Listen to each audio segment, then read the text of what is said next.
नमस्कार, आप देख रहे हैं किसान इंडिया की स्पेशल सीरीज किसान एक्सप्रेस और मैं हूं आपके साथ पारुल यादव।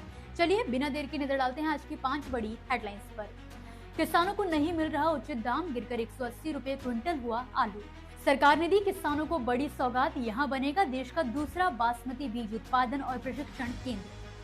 पेटेंट के चक्कर में फंसी जीन एडिटेड धान किस्में, किसानों को नहीं मिल पा रहा लाभ। खेती और पारंपरिक क्राफ्ट से बदले गांव, पीएम मोदी ने शेयर की इंस्पायरिंग कहानियां। गणतंत्र दिवस परेड में बजेगा 14 लखपति दीदियों का डंका, बतौर मेहमान होंगी शामिल। गिरकर 180 रुपए प्रति क्विंटल हुआ आलू। हरियाणा के अंबाला में सफेद आलू की कीमतें लगातार गिरने से किसान गंभीर संकट में हैं। बाजार में आलू की आवक ज्यादा है, जबकि मांग सामान्य बनी हुई है।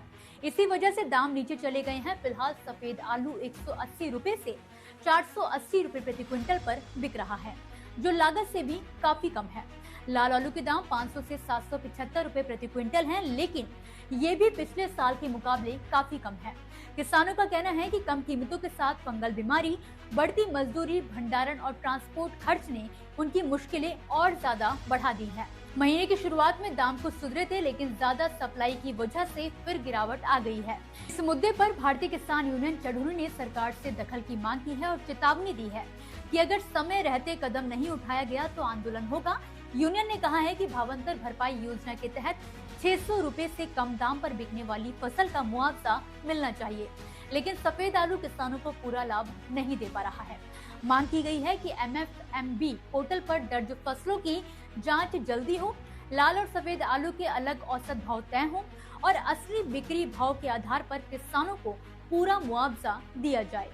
सरकार ने दी किसानों को बड़ी सौगात। उत्तर प्रदेश के पीलीभीत जिले ने कृषि क्षेत्र में एक ऐतिहासिक उपलब्धि हासिल की है। भारत सरकार के वाणिज्य मंत्रालय के अंतर्गत काम करने वाली एपिडा पीलीभीत में देश का दूसरा बासमती बीज उत्पादन और प्रशिक्षण केंद्र के साथ ही जैविक प्रदर्शन फार्म स्थापित करने जा रही है।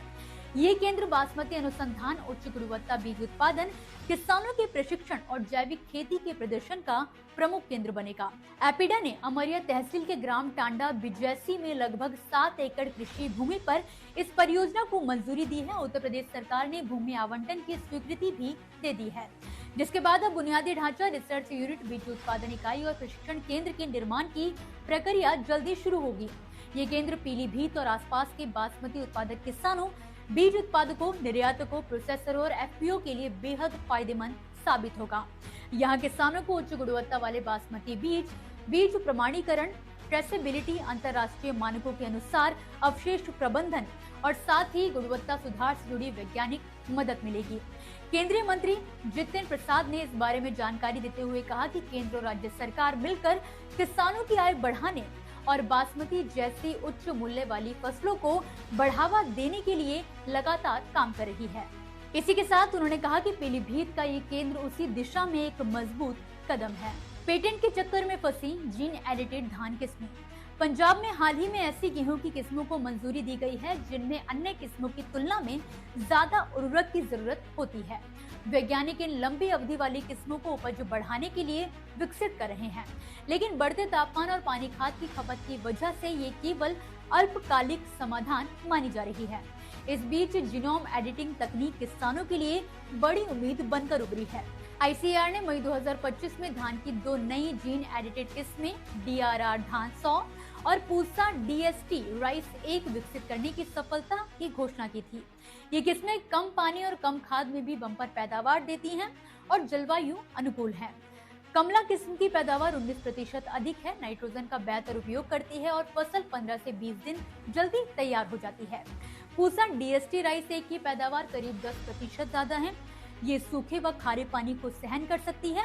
ये SDN 1 और SDN 2 श्रेणी की किस्में हैं, यानी बाहरी DNA से मुक्त और कई जैव सुरक्षा नियमों से मुक्त। हालांकि व्यावसायिक रिलीज अभी पेटेंट और समझौते की देरी की वजह से रुकी हुई है। पीएम मोदी ने शेयर की इंस्पायरिंग कहानियां। प्रधानमंत्री नरेंद्र मोदी ने मन की बात की 129वीं कड़ी में देश भर की प्रेरक कहानियां साझा की। उन्होंने बताया कि पारंपरिक ज्ञान और आधुनिक सोच के मेल से रोजगार, आजीविका और सामाजिक सशक्तिकरण में नई दिशा मिल सकती है। मणिपुर के सेनापति जिले की चोखोने क्रिचेना ने पारंपरिक खेती को आगे बढ़ाते हुए फूलों की खेती को अपनाया। आज वो अपने उत्पादों को बाजार से जोड़ रही हैं और स्थानीय समुदायों को भी सशक्त बना रही हैं। पीएम मोदी ने इस बात का उदाहरण बताया कि पारंपरिक ज्ञान को आधुनिक दृष्टिकोण के साथ आगे बढ़ाया जाए तो आर्थिक प्रगति संभव है। वहीं आंध्र प्रदेश के नारसापुरम जिले की लेस क्राफ्ट ने भी बड़ी सफलता हासिल की है।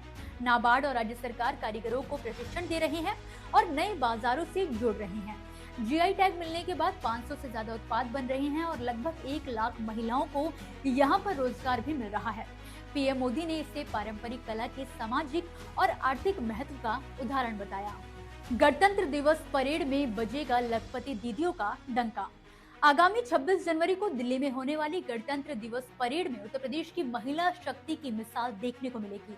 आत्मनिर्भरता की कहानी लिखने वाली 14 लखपति दीदियों को परेड में विशेष अतिथि के तौर पर आमंत्रित किया गया है। ये महिलाएं यूपी राज्य ग्रामीण आजीविका मिशन के तहत बने स्वयं सहायता समूह यानी कि एसएचजी से जुड़ी हैं। इन महिलाओं ने अपनी मेहनत और आत्मविश्वास से न केवल खुद को आर्थिक रूप से मजबूत किया है, बल्कि गांव देहात की अन्य महिलाओं के लिए भी प्रेरणा बन गई हैं। परेड में बिजनौर की रितु हल्दर और सुमन रानी विशेष आकर्षण रहेंगी। ये दोनों एसएचजी उत्पादों और पारंपरिक वुड क्राफ्ट का प्रदर्शन करेंगी। कभी आर्थिक कठिनाइयों से जूझने वाली ये महिलाएं अब सफल उद्यमी बन चुकी हैं। उत्तर प्रदेश के उप मुख्यमंत्री केशव प्रसाद मौर्य ने पीएम मोदी का आभार जताया और अधिकारियों को निर्देश दिए हैं कि सभी दीदियों की दिल्ली यात्रा और व्यवस्थाएं पूरी तरह से सुनिश्चित हो। ये महिलाएं 26 जनवरी को महिला सशक्तिकरण की मिसाल पेश करेंगी। इसी के साथ किसान एक्सप्रेस की 5 बड़ी खबरों में फिलहाल के लिए बस इतना ही। आप मुझे दीजिए इजाजत और देखते रहिए किसान इंडिया। धन्यवाद। अगला स्टेशन आपकी मनचाही मंजिल खुशहाली है। खुशहाली के दरवाजे चारों ओर से खुले रहेंगे। किसान इंडिया के साथ यात्रा करने के लिए आपका धन्यवाद।